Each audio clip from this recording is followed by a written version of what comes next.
O vídeo de hoje é mais um da série Achei no Sebo. Gostou? Então, fica comigo?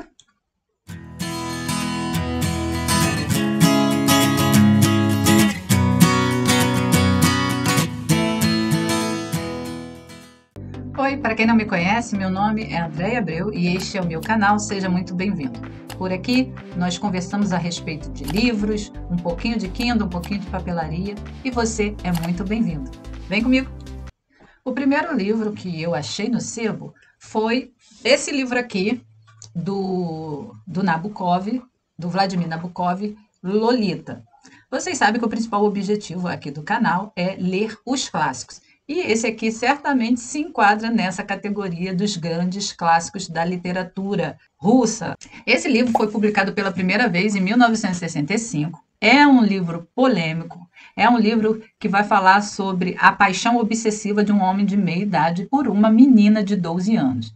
Então, realmente é um livro polêmico, é um livro que fala sobre...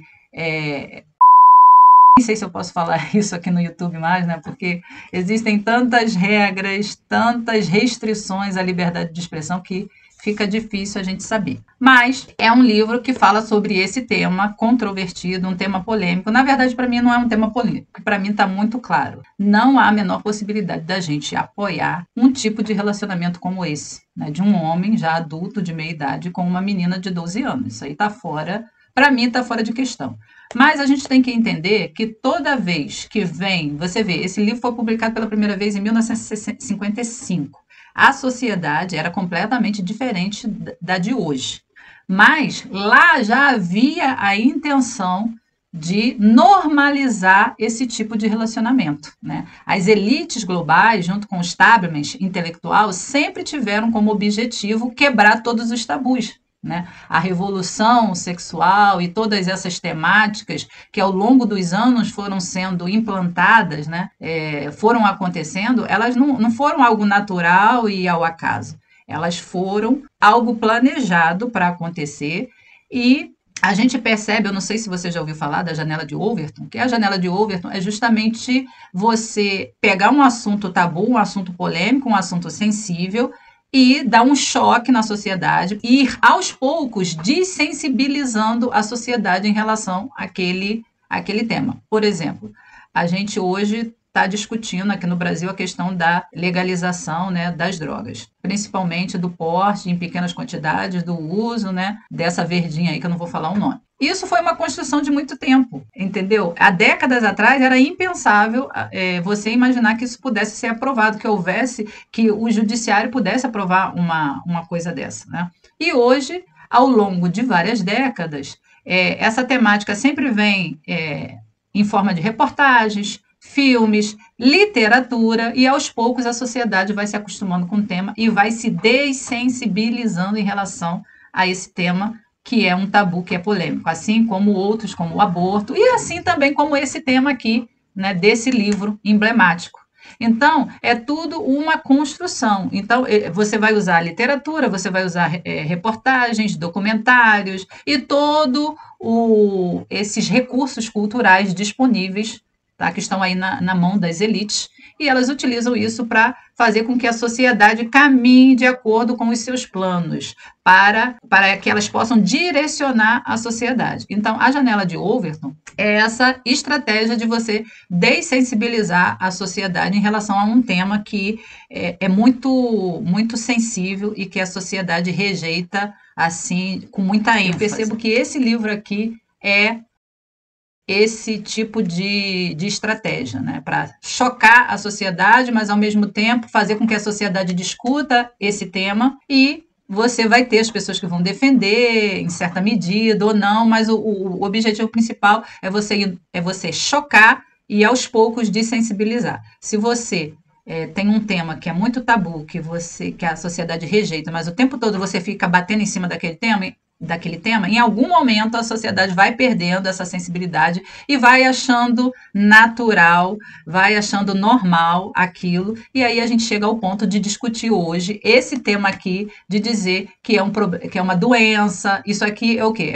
Já é um passo à frente, né? Aqui foi um choque, mas hoje, quando se fala desse tema, já tem, infelizmente, a grande mídia defendendo que esse tema, que é um problema de saúde, ou seja, não é um crime, não é uma conduta que deve ser repelida, é um problema de saúde. Daqui para você ter também a legalização, a normatização dessa conduta, é um pequeno passo, tá? Então, é isso. O primeiro livro que eu adquiri é esse. Eu, inclusive, acompanhei a série, né? Teve uma série na Globo, se não me engano, com o nome Lolita, inspirado, baseado no livro, né? Eu já assisti. Então, eu já sei dessa temática, mas o propósito aqui é ler os grandes clássicos. O Nabokov é um grande escritor, então, por isso, eu vou aqui também ler, tá? Esse livro aqui com esse tema bombástico. Precinho, olha, eu até ia esquecendo. Olha só, de mostrar para vocês, veja. Foi exatamente isso, ó, R$3. Deixa eu mostrar para vocês. É um livro da Biblioteca Folha, é um livro que era vendido em banca de jornal, e justamente a Biblioteca Folha, ela só publicava os grandes clássicos da literatura. Então, eu vou tirar aqui dessa capinha, agora me foge o nome, e essa aqui, ó, é um livro capa dura, bonito, olha, muito bem preservado, a lombada dele também está muito legal. Eu já mostrei um outro livro dessa coleção da Biblioteca Folha aqui no canal, se eu não me engano foi o Dublinenses, do James Joyce, que é um livro que reúne contos do James Joyce. Foi o primeiro livro da Biblioteca Folha e agora eu adquiri esse daqui, Lolita, por apenas R$3, tá? Próximo livro. Esse livro aqui, pessoal, eu achei ele numa banca, né? Eu fui ao centro do Rio e quando eu saí do metrô, eu já encontrei, né, lá no centro do Rio, na Carioca, tem, na saída do metrô, várias bancas de livros, a maioria usado. Tem livros novos também. Tem uma banca vendendo livros novos, ainda no plástico, mas a maioria das bancas ali é livro usado. E aí eu encontrei esse livro do Khaled Hosseini, O Caçador de Pipas. E eu já assisti o filme e eu achei maravilhoso o filme. E sempre se diz, ou pelo menos costuma-se dizer, que o filme, normalmente, o filme nunca supera o livro. Então, vamos ver se de fato, no caso desse livro aqui, se de fato o livro é melhor do que o filme, porque eu achei o filme maravilhoso, eu adorei O Caçador de Pipas. Aí eu vou ler aqui a contracapa para vocês. Eleito o melhor livro do ano pelo jornal São Francisco Crônicas, selecionado entre os 10 melhores do ano, destacado como livro notável pela Associação Americana de Livrarias, ou de Bibliotecas, e aí, entre aspas, está um comentário da Isabel Allende. Esta é uma daquelas histórias inesquecíveis que permanecem na nossa memória por anos a fio. Todos os grandes temas da literatura e da vida são o material com que é tecido este romance extraordinário. Amor, honra, culpa, medo e redenção. Isabel Allende. Aqui nas orelhas, nós vamos ter aqui um resumo, acredito que da história. Este é um romance emocionante, envolvente, que nos cativa logo nas primeiras páginas. Livro de estreia do Khaled Hosseini. O Caçador de Pipas é uma narrativa insólita e eloquente sobre a frágil relação entre pais e filhos, entre os seres humanos e seus deuses, entre os homens e sua pátria. Uma história de amizade e traição que nos leva nos últimos dias da monarquia do Afeganistão às atrocidades de hoje. Amir e Hassan cresceram juntos, exatamente como seus pais. Apesar de serem de etnias, sociedades e religiões diferentes, Amir e Hassan tiveram uma infância em comum com brincadeiras, filmes e personagens. O laço que os une é muito forte. Mamaram do mesmo leite e apenas depois de muitos anos Amir pôde sentir o poder dessa relação. Amir nunca foi o mais bravo ou nobre, ao contrário de Hassan, conhecido por sua coragem e dignidade. Hassan, que não sabia ler nem escrever, era muitas vezes o mais sábio, com uma aguda percepção dos acontecimentos e dos sentimentos das pessoas. E foi esse mesmo Hassan que decidiu quem Amir seria, durante a Batalha da Pipa Azul, uma pipa que mudaria o destino de todos. No inverno de 1975, Hassan deu a Amir a chance de ser um grande homem, de alterar sua trajetória e se livrar daquele enjoo que sempre o acompanhava. a náusea que denunciava sua covardia. Mas Amir não enxergou sua redenção. Muito depois de desperdiçada a última chance, Hassan, a calça de veludo cotelê marrom e a pipa azul o fizeram voltar ao Afeganistão. Não mais aquele que ele abandonara há 20 anos, mas ao Afeganistão oprimido e destruído pelo regime talibã. Amir precisava se redimir daquele que foi o maior engano da sua vida, daquele dia em que o inverno foi mais cruel. Grande sucesso da literatura mundial, aclamado pela crítica e pelo público, o Caçador de Pipas teve seus direitos de edição vendidos para 29 países e estará em breve nas telas do cinema do mundo todo. Tá? Então, de fato, o filme foi feito e eu vi primeiro o filme. Aí vai falar um pouquinho sobre o autor. Khaled Hosseini nasceu em Cabul, em 1965. Aos 11 anos, se mudou com sua família para Paris, onde seu pai assumiria um posto diplomático na embaixada afegã. Após um mandato de seu pai na França, Hosseini voltou para o Afeganistão, vítima do sangrento golpe comunista e da invasão soviética. Sua família pediu asilo político em 1980 e foi para São José, Califórnia, onde Khaled se formou em medicina. Khaled Hosseini é casado e tem 2 filhos, um menino e uma menina. Então é isso, aí você vê um pouquinho da história do Afeganistão. De novo, os comunistas, é o que eu falo aqui nesse canal. Se você não leu nada, vai ler. Aqui eu vou deixar o rastro, a trilha, para quem quer, para quem não sabe nada. Se você só sabe aquilo que as pessoas te contam, tem muita mentira. E uma das maiores é que o comunismo nunca existiu.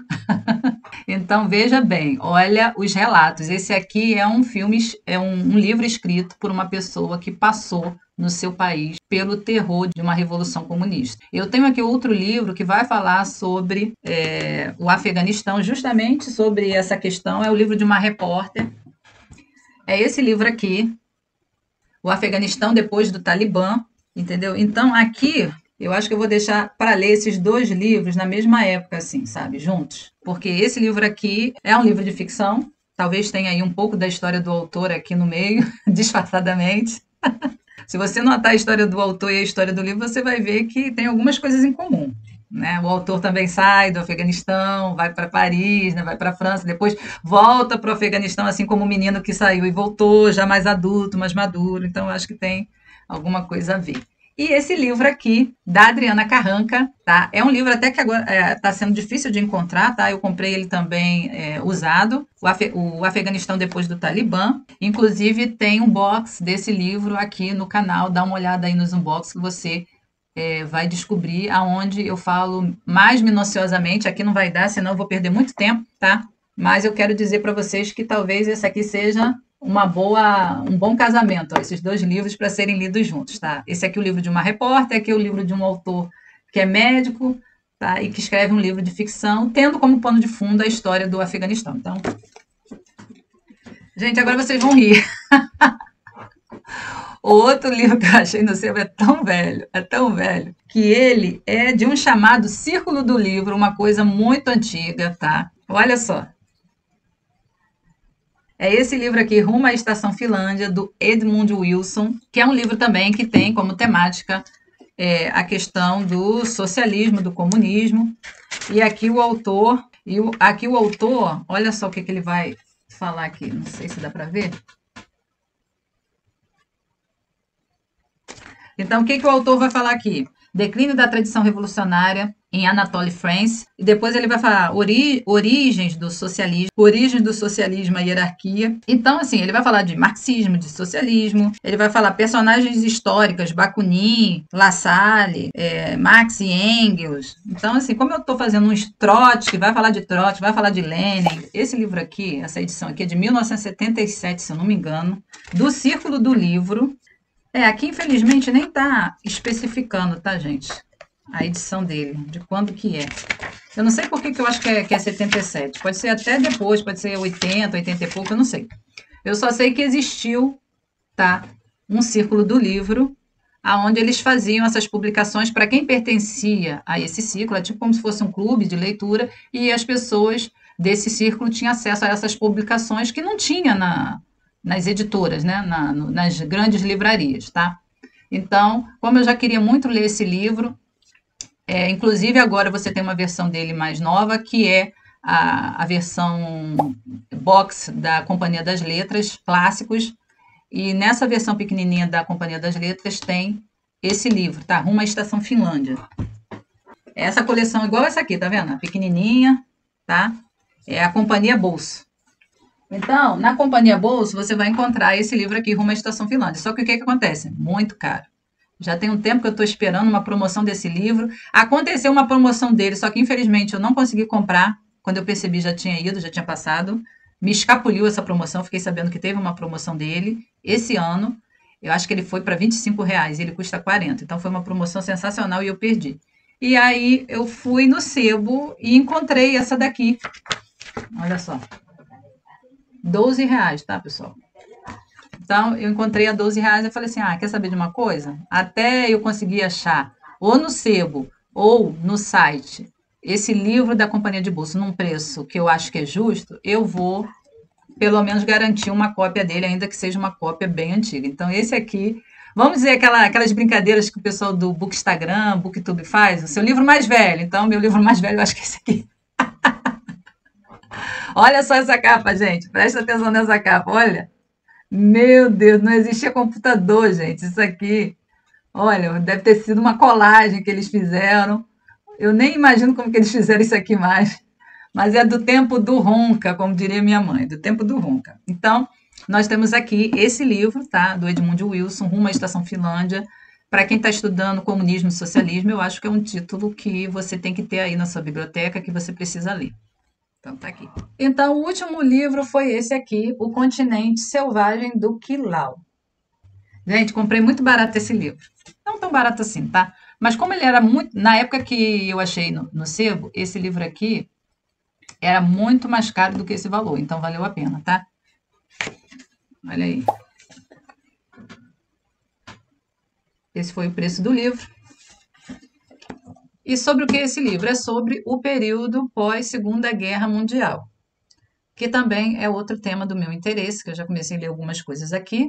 Infelizmente está a passos de tartaruga, reconheço. Tá? Estou lendo alguns calhamaços aqui sobre Primeira e Segunda Guerra Mundial. Estou na Primeira Guerra, tá? Aí peguei 2 livros e estou tentando ler um pouquinho de cada um para ver, sei lá, qual que eu mais gosto e continuo e deixo o outro só como consulta, ainda não sei. Mas estou aqui lutando com um livro sobre a Primeira Guerra Mundial. Logo depois que eu terminar de ler esses livros sobre a Primeira Guerra Mundial e começar os da Segunda, aí esse daqui vai ser também uma outra leitura, porque vai falar justamente desse período pós-Segunda Guerra Mundial. Na contracapa, na lista dos 10 livros mais vendidos do Sunday Times, o fim da Segunda Guerra Mundial testemunhou uma terrível explosão da violência em toda a Europa.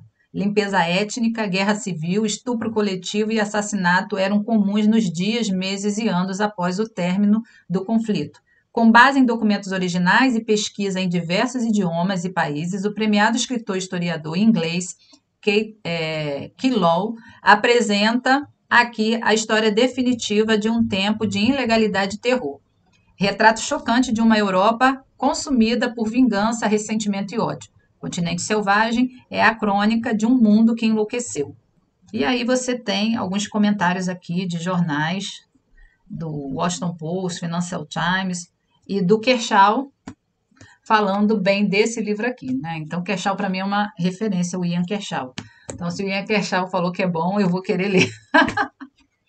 Eu já tenho uns livros aqui do Kershaw. Lembrado como um momento em que multidões encheram as ruas celebrando a paz, o fim da Segunda Guerra Mundial na Europa foi bem diferente na realidade. Em todo o continente, mais de 30 milhões de pessoas haviam sido mortas, com cidades inteiras arrasadas e paisagens devastadas. Instituições e serviços como polícia, mídia, transporte e governos locais e nacionais estavam totalmente ausentes ou comprometidos. A criminalidade disparou, a economia entrou em colapso e populações inteiras sofreram com a fome. Em Continente Selvagem, um premiado escritor e historiador inglês, Quillau, descreve uma Europa onde alemães e colaboradores foram caçados e executados sumariamente, campos de concentração foram reabertos, um violento antissemitismo renasceu e dezenas de milhões de pessoas foram expulsas de suas terras ancestrais. Resultado de 5 anos de pesquisa, o livro retrata a realidade da Europa do pós-guerra imediato. num arco temporal que vai dos estertores da guerra ao instável equilíbrio sociopolítico estabelecido no fim da década de 1940. Aqui na outra orelha, a gente vai ter um pequeno resumo sobre o autor. Aqui diz que ele é historiador e escritor, nascido em Londres, na Inglaterra, é reconhecido internacionalmente como uma autoridade em Segunda Guerra Mundial. E aí vai citar alguns livros dele em inglês sobre o tema. E diz também que os livros dele foram traduzidos para mais de 12 idiomas. Então, esse é o nosso último livro aqui desse vídeo, Achei no Sebo. Bem, eu espero que vocês tenham gostado do Achei no Sebo de hoje. Deixe aqui no box de comentários o que você achou dos livros, se você já leu algum deles, se você não leu, se você gostaria de ler. Deixe aqui para me saber a sua opinião, né, pessoal? A gente produz conteúdo aqui, faz os vídeos e a gente quer justamente esse diálogo com você, né? Eu abri esse canal para falar de uma coisa que eu amo, que são os livros, e para isso eu preciso sempre do feedback de vocês, que vocês comentem, o que vocês acharam, que vocês se gostaram, se não gostaram, do que não gostaram. É importante, deixa aí no box de comentários. Se você chegou até aqui e não é inscrito no canal, aproveita a oportunidade, se inscreva no canal. Ative o sininho das notificações, compartilhe com outras pessoas que gostem desse mesmo conteúdo, porque assim você vai apoiar o canal. E eu vou ficando por aqui e até a próxima. Tchau!